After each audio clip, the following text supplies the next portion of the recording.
ফুলশয্যার পর স্বামীর সাথে এক রাত কাটানোর পরই নববধূকে ধর্ষণ করে খুন করা হয় এই গ্রামে। কিন্তু গ্রামে এত মেয়ে থাকতে খুনি কেন পড়ে আছে শুধু নববধূদেরই পেছনে? খুন করার আগে সেই খুনি শুনতে চাইতো নববধূর ফুলশয্যা রাতের অভিজ্ঞতা। হাই বন্ধুরা, আমি আজকে এমন একটি সাইকো থ্রিলার মুভির এক্সপ্লেনেশন দেব যার প্রত্যেক মিনিটে রয়েছে মাথা ঘোরানো কিছু টুইস্ট। আপনি ধরতেই পারবেন না যে কে আসল খুনি। তাহলে চলুন বন্ধুরা, সোজা ঢুকে পড়ি সেই গ্রামে। মুভির শুরুতেই দেখানো হয় ওডেলে নামের একটি গ্রামের রেলওয়ে স্টেশনকে, যেখানে সারা শরীরে কাদা মাখানো এক মহিলাকে দেখি, যার পরনে রয়েছে শুধু সায়া আর ব্লাউজ। আর তার থেকেও বেশি আশ্চর্যকর দৃশ্য হলো তার হাতে রয়েছে একটা কাটা মুন্ডু। মহিলাটি সেই কাটা মাথা নিয়ে পৌঁছায় লাটপথ থানায়। মহিলাটি সেই মাথাটি থানার সিআই লক্ষণের সামনে টেবিলে রেখে দেন। লক্ষণ তাকে জিজ্ঞাসা করেন বডি কোথায়। তখন সেই মহিলা পুলিশদের একটি কুয়ার কাছে নিয়ে যায়, যেখানে একটি মাথাবিহীন পুরুষের দেহ উদ্ধার করা হয়। পুলিশরা সেই দেহ দড়ি দিয়ে কুয়ো থেকে টেনে তোলে। এরপর আমরা পরিচিত হই আইপিএস অফিসার অনুদীপের সঙ্গে, যিনি 3 মাসের প্রশিক্ষণের জন্য এই গ্রামে এসেছেন। এরপর 3 মাস আগের ফ্ল্যাশব্যাক দেখানো হয়, যেখানে আমরা রাধা এবং তার স্বামী তিরুপতিকে দেখি। রাধা তিরুপতিকে ঝ্যাঁটা দিয়ে মারছিল, কারণ সে গত রাতে নেশাগ্রস্ত অবস্থায় তার উনানে প্রস্রাব করেছিল। তিরুপতির একটি ভাই আছে যার নাম চন্দু। রাধার এক বোনের সাথে চন্দুর বিয়ে ঠিক হয়েছে। এরা জাতিগতভাবে ধোপা সম্প্রদায়ের লোক।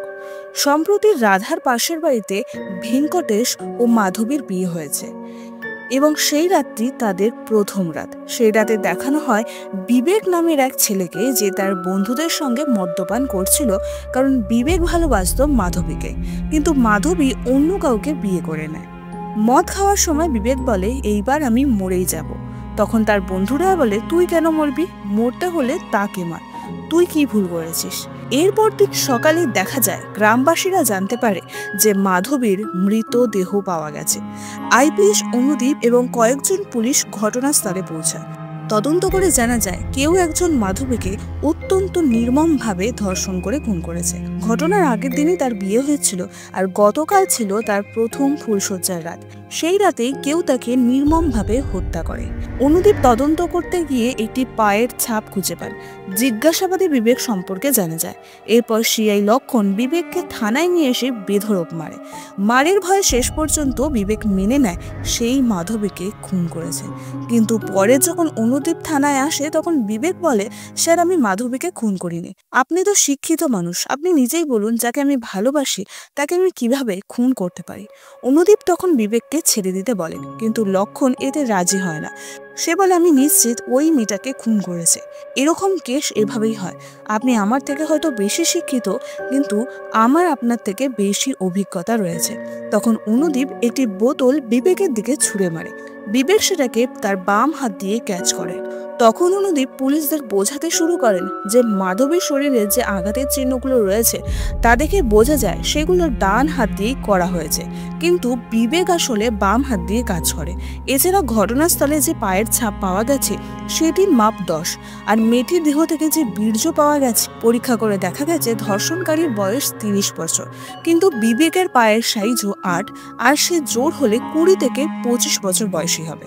তাই এখানে বিবেক দোষী নয়, ফলে বিবেককে ছেড়ে দেওয়া হয়। ঠিক তখনই আবার থানায় একটি ফোন আসে, আর ফোনে বলা হয় গ্রামে আরেকটি মেয়েকে খুন করা হয়েছে। পুলিশ দ্রুত ঘটনাস্থলে পৌঁছায়, আর অবাক করা বিষয় হলো এই মেয়েটিও নববিবাহিত, আর এই মেয়েটিকেও শারীরিকভাবে নির্যাতন করে খুন করা হয়েছে। এবার অনুদীপ বুঝে যায় এই খুনগুলোর পেছনে এক সাইকোপ্যাথ রয়েছে। রাতে অনুদীপ আবার সেই ক্রাইম স্পটে পৌঁছায়, আর সেখানে সে মৃত মেয়েটির ফোন খুঁজে পায়। ফোনটি থানায় নিয়ে এসে চার্জ দিয়ে দেখে ফোনে একটি ভিডিও আছে। কোনোভাবে ফোনের ক্যামেরা চালু হয়ে গিয়েছিল। ভিডিওতে খুনির মুখ দেখা যায়নি ঠিকই, কিন্তু খুনির গলার আওয়াজ রেকর্ড হয়ে গিয়েছিল।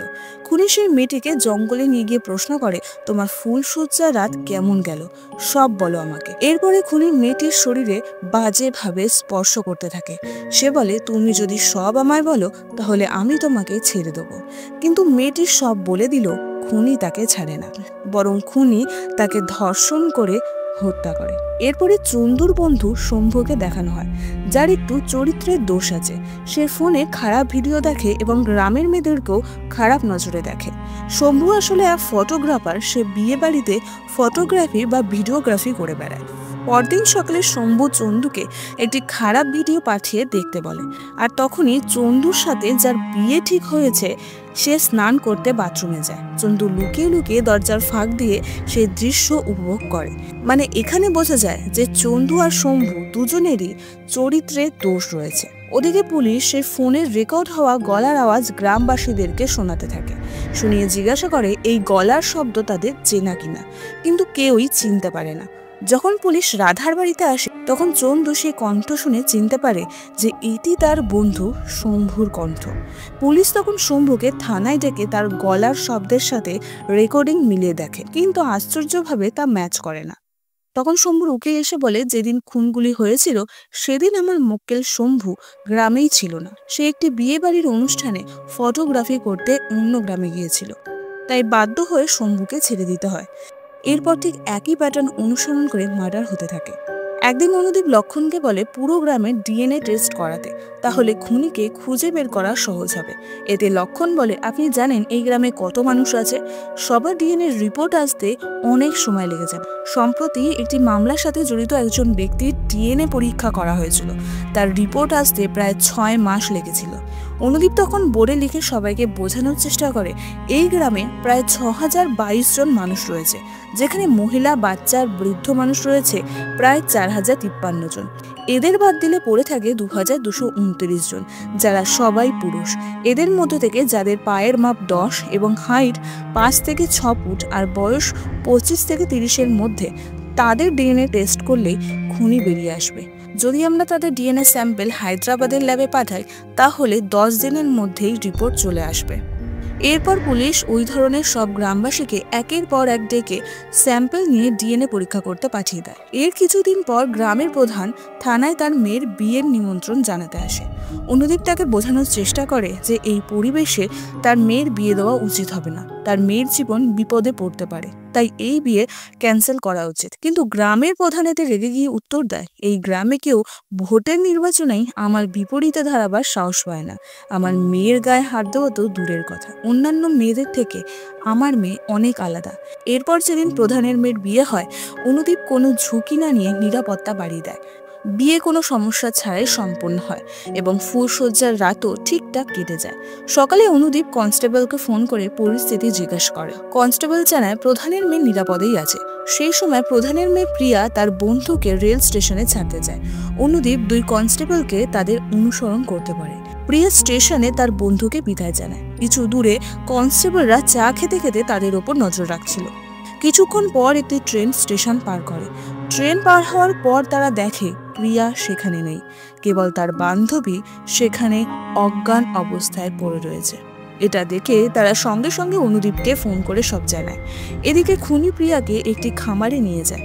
প্রিয়া তাকে চিনে ফেলে এবং জিজ্ঞাসা করে, তাহলে তুই সেই খুনি? আমার বাবা জানলে তোর কি অবস্থা করবে তুই ভাবতেও পারছিস না। লোকটি বলে, হ্যাঁ আমি। এখন তুই বল তোর ফুলসজ্জার রাত কেমন ছিল, তোর বর কেমন ভাবে তোকে আদর করলো, সব বললে আমি তোকে ছেড়ে দেবো। প্রিয়া তাকে সব বলে, কিন্তু খুনি তাকেও ছাড়ে না। ঠিক তখনই অনুদীপ পুলিশ নিয়ে সেই খামারে পৌঁছায় এবং প্রিয়াকে খুঁজতে থাকে। পুলিশের আওয়াজ শুনে খুনি এক কনস্টেবলের ওপর আক্রমণ করে পালাতে শুরু করে। সে মুখ ঢেকে রাখে যাতে কেউ তাকে চিনতে না পারে। পুলিশ সেখানে পৌঁছানোর আগে সে প্রিয়াকে ধর্ষণ করে খুন করে ফেলে। অনুদীপ তার দিকে বন্দুক তাক করে গুলি করে, কিন্তু গুলি তার গায়ে লাগে না। অনুদীপ ও কনস্টেবল তার পিছু নেয়। অনেকটা দূর যাওয়ার পর অনুদীপ তাকে ধরে ফেলে। ঢাকা সরানোর পর দেখা যায় খুনি আর কেউ নয়, তিরুপতির ছোট ভাই চন্দু। অনুদীপ তাকে থানায় নিয়ে আসে এবং মারধর করতে শুরু করে। যখন তাকে এই বিষয়ে জিজ্ঞাসা করা হয়, চন্দু শুধু বলে, স্যার আমি কাউকে খুন করিনি, আমি তো খামারে চুরি করতে গিয়েছিলাম। ঠিক তখনই গ্রামের প্রধান এসে লক্ষণকে কিছু টাকা দেয় আর বলে, একে আমার হাতে ছেড়ে দাও, আমার একমাত্র মেয়েকে ও মেরে ফেলেছে, ওর ব্যবস্থা তো আমিই করব, যত টাকা লাগে নাও। লক্ষণ টাকার লোভে চন্দুকে গ্রামের প্রধানের হাতে তুলে দেয়।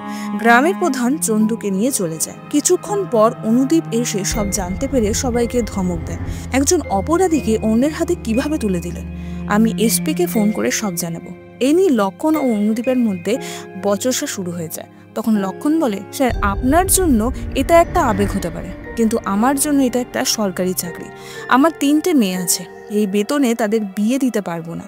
আমাকে বাড়তি উপায়ে আয় করতেই হয়। আমার পরিবার আছে, তাদের জন্য টাকাই দরকার। এইরকম আবেগপূর্ণ কথা বলে সে চলে যায়।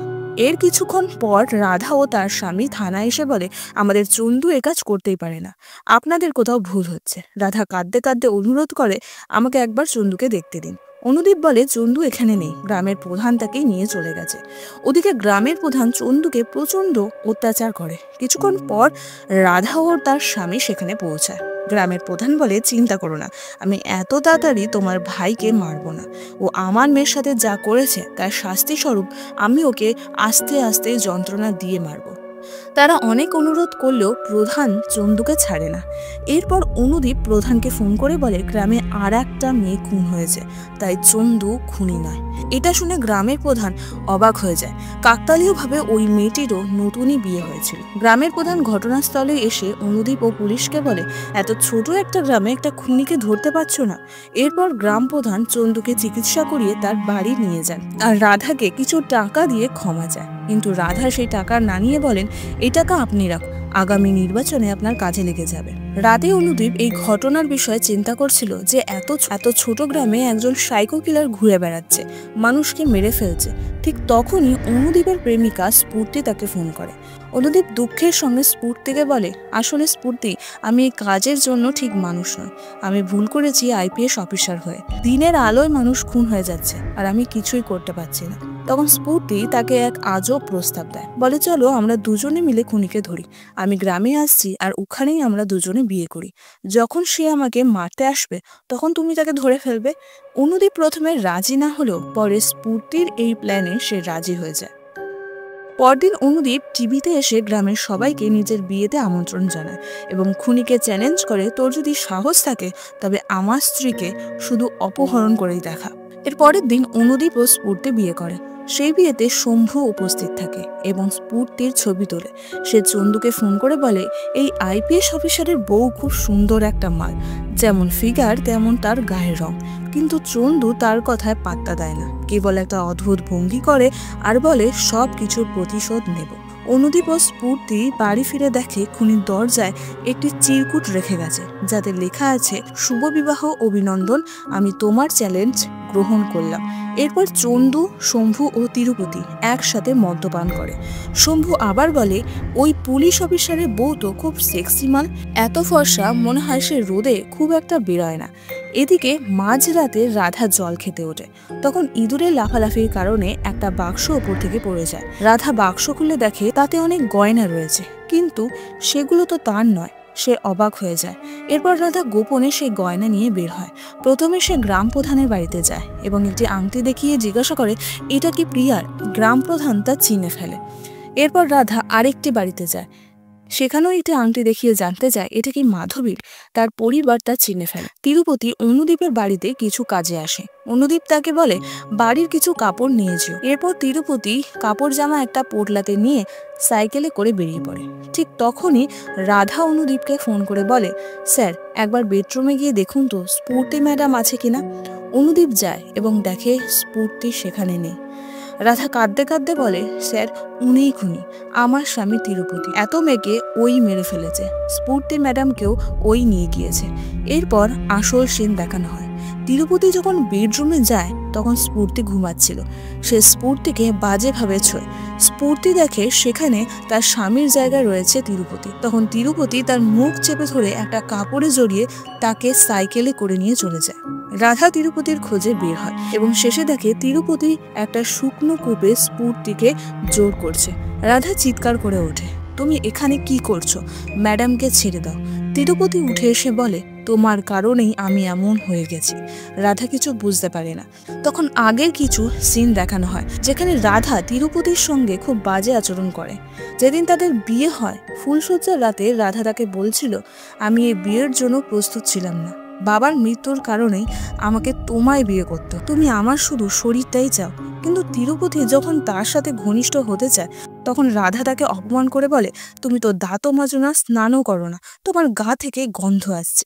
তিরুপতি যতবার ঘনিষ্ঠ হতে যায় ততবারই রাধা নানানভাবে তাকে অপমান করে, এমনকি তার পুরুষত্ব নিয়েও প্রশ্ন করে। আর এই কারণেই তিরুপতি রাধার সাথে আর কখনো ঘনিষ্ঠ হয় না, সে লজ্জায় চলে যায়। এরপর 10 বছরেও তাদের মধ্যে কোনো শারীরিক সম্পর্ক হয় না। তিরুপতি ভাবত সে হয়তো পুরুষই নয়, তার কোনো সমস্যা রয়েছে। কিন্তু মাধবীর ফুলশয্যার রাতে সে জানলা দিয়ে মাধবী ও তার স্বামীকে প্রথম রাত উদযাপন করতে দেখে। তখন তিরুপতির ভিতরে শারীরিক খিদে জেগে ওঠে, তাই সে মাধবীকে কিডন্যাপ করে নিজেকে পরীক্ষা করতে। আর সেই দিন সে প্রথম তার পুরুষত্বের প্রমাণ পায়। কিন্তু মাধবী যদি এই কাণ্ডের কথা সবাইকে বলে দেয়, তাই সে বাধ্য হয়ে মাধবীকে খুন করে ফেলে। আর সেই রাত থেকে সে এই খুন করা শুরু করে। সব বলার পর সে আবার স্ফূর্তির দিকে এগোয়।